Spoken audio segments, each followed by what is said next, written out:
Hello guys, আসসালামু আলাইকুম। আজকে ছোট বার্গার বানাবো।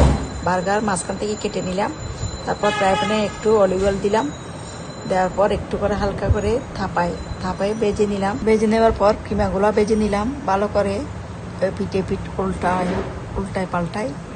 তারপর ছোটো ফ্রাই প্যানে তেল দিলাম, 4টা ডিম পোস্ট করে নিলাম, হালকা করে বিট লবণ দিলাম।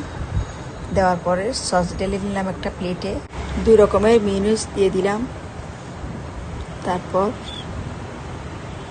মিউনিস দিয়ে মেখে নিলাম, ভালো করে মিশিয়ে নিলাম। তারপর একটু রামিন সস দিয়ে আবার ভালো করে মিশিয়ে নিলাম।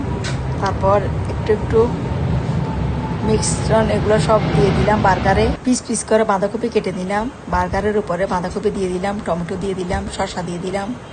তারপর মাংসের কিমাগুলো দিয়ে দিলাম, তারপর চিজগুলো দিয়ে দিলাম একে একে। তারপর ডিম পোস্ট দিয়ে দিলাম, তারপর বার্গার দিয়ে দিলাম। হয়ে গেল আমাদের বার্গার রান্না। আপনারা লাইক কমেন্ট শেয়ার করে দিয়েন, বেশি করে সাবস্ক্রাইব করে দিয়েন।